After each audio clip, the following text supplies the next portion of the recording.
已死多时的中国房地产在密不发丧的时候，汽车产业悄然接棒，正要引爆下一轮雷潮。在一片新能源光鲜的热潮里，我们看到了真正的冰冷现实：比亚迪全国 4S 店集体爆雷，员工被裁，老板跑路，消费者被骗，留下成百上千的维权者和一地鸡毛。你以为这只是个别现象？不，这是一整条产业链开始腐烂的征兆。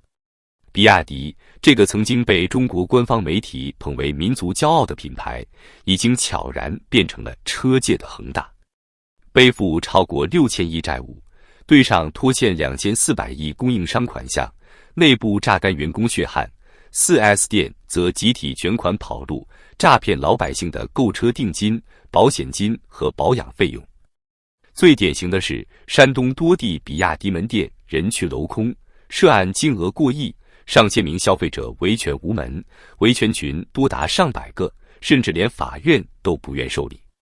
这不是孤立，在黑龙江、浙江、辽宁等地，奔驰、奥迪、宝马、路虎等多个品牌 4S 店也爆雷跑路，涉及车主数千人。一个行业的系统性崩坏已经无法掩盖，而这一切仅仅是中国经济结构性崩盘的一个缩影。比亚迪负债高达6000亿，资产负债率接近 70%。根据其2024年年报，比亚迪总资产为8727亿元，总负债为6103亿元，其中短期债务和供应商应付账款已逼近2400亿元。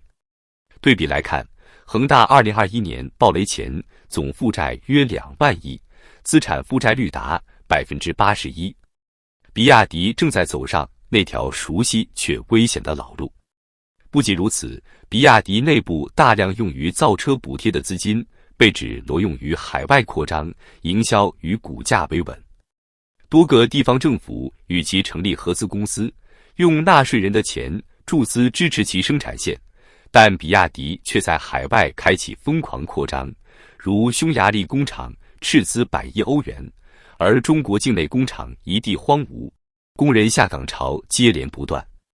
比亚迪员工自曝，工厂内部加班到凌晨2点是常态，996甚至007，每月工资不到5000元，一旦出问题还要被辞退扣罚，合同条款恶劣，堪比血汗工厂。员工在网上爆料自己被克扣加班费，被逼写离职自愿承诺书，公司则以各种理由不支付赔偿金。这不是一家企业的问题，这是整个体制出了问题。截至2025年4月，中国汽车行业库存达到300万辆，而月销量不过180万辆。供需失衡严重，生产越多，赔得越惨。为了套取地方政府补贴与中央财政支持，车企被迫不断冲量，但卖不出去的车却堆积如山，形成巨大的隐形债务。中国官方媒体继续宣传全球第一汽车出口国，然而事实却是，超过 40% 的出口车辆实际被退单。在俄罗斯、东南亚多国遭遇质量投诉，欧洲议会启动反补贴调查，准备对中国电动车征收 30% 以上关税。美国则早在2024年就全面禁止中国电动车进口，而国内市场早已被价格战与渠道垫资撕裂的七零八落。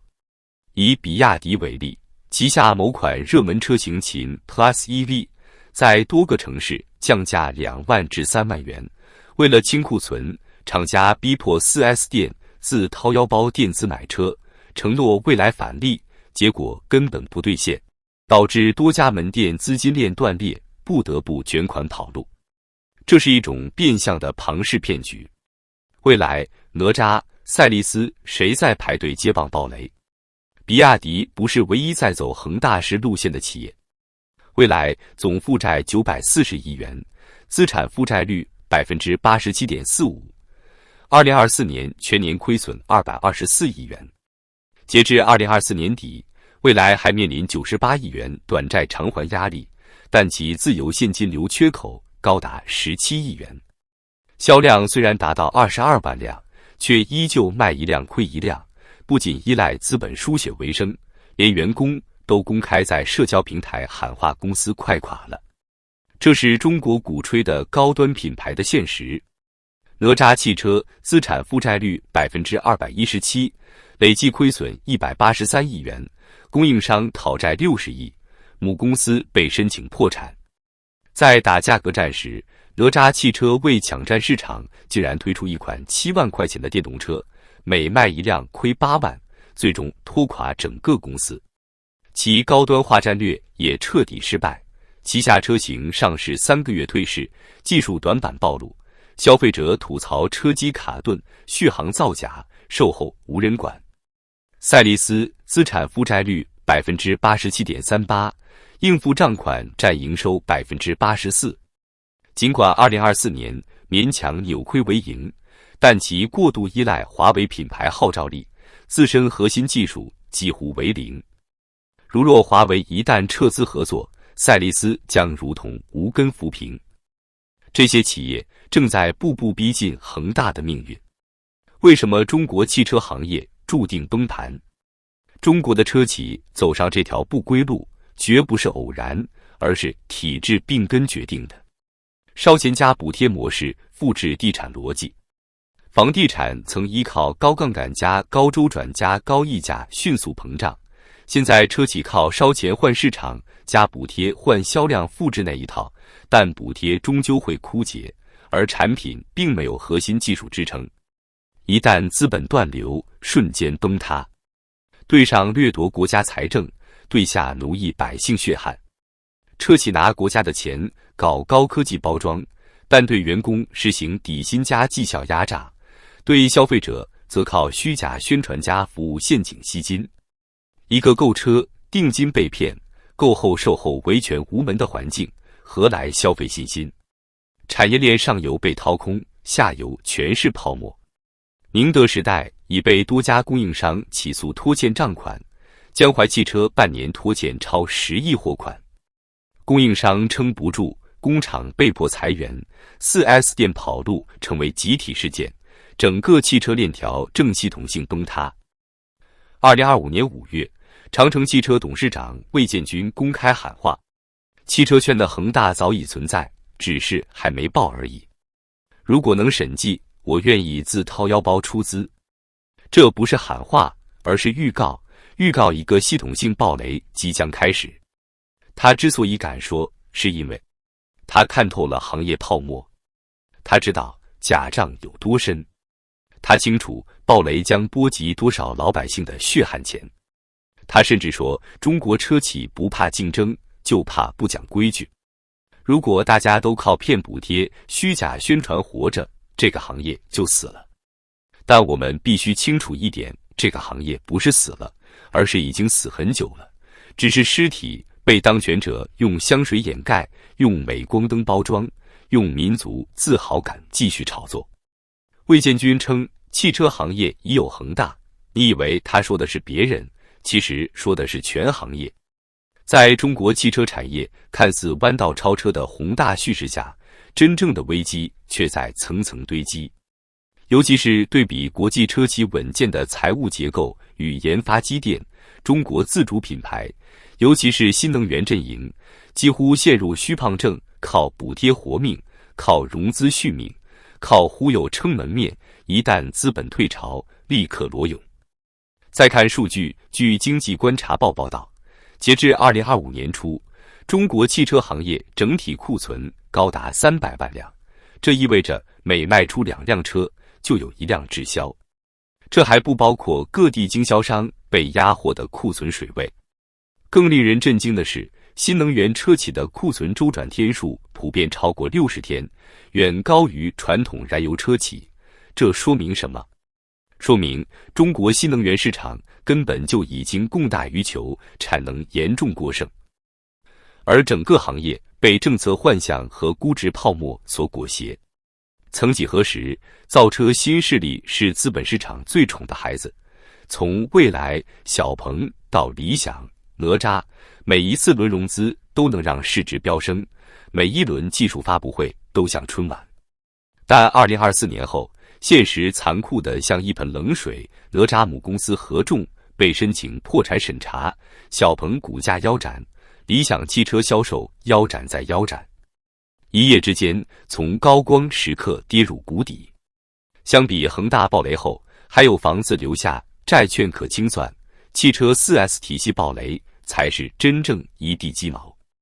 2025年3月至5月之间，山东、浙江、黑龙江等地相继传出比亚迪、奔驰、宝马、奥迪等品牌 4S 店卷款跑路事件。在济南，一位全款购车的车主，仅因未及时上牌，结果车没了，钱也追不回来。在杭州，运通和盛一夜之间人去楼空，留下2000多名车主愤怒维权。这些暴雷的 4S 店，多数承载了厂家的高压销售任务、垫资压力与渠道返利泡沫。一位行业从业者坦言：“我们不是在卖车，是在替厂家贷款。”换句话说，中国车企将上游融资压力直接向下游传导，一环扣一环，最终炸在终端门店身上，一个杀死渠道商的闭环游戏。2024年末，宁德时代因拖欠上游供应商货款被起诉，一度震惊业内。要知道，宁德是中国电池界巨无霸，如果连它都开始断供、断付，那么整个供应链生态意味着已经断血。据统计，中国新能源汽车产业链上下游超过15万家相关企业，其中70%以上依赖单一或双翼头部客户。一旦像比亚迪、蔚来、哪吒这类车企资金链断裂，供应商将被瞬间吞没。例如2024年，一家为理想提供电驱组件的小型公司因被拖欠 1.8 亿元货款破产，200多名员工失业，老板跑路，工厂拍卖。从电池、电机、电控到线束、玻璃、塑料内饰，整个供应链处于陪绑状态，车企一旦破产，供应商寸草不生。2025年5月，美国通用旗下雪佛兰传出将全面退出中国市场，虽被中方舆论紧急辟谣，但多位内部人士已证实，撤资计划已秘密展开。早在2023年，三菱、铃木、本田的多家合资公司就以大规模裁员或退出中国市场。短短3年，外资品牌从市场主力变成逐渐边缘。为什么？因为他们撑不住了。面对中国车企的价格战加补贴战加造假战，西方公司根本玩不过。以特斯拉为例，虽然国产 Model Y 依旧销量第一，但2024年全年利润下滑 32%， 不得不放弃部分市场以保现金流。对比之下，比亚迪的全球扩张与国际声誉却越来越高。2024年，比亚迪被彭博社列为全球最有价值汽车品牌之一，在海外市值超过1000亿美元。但这只是虚假繁荣，海外利润尚可，但在国内却一地鸡毛。比亚迪内部员工普遍透露，海外赚的钱不够国内补贴、裁员、赔款。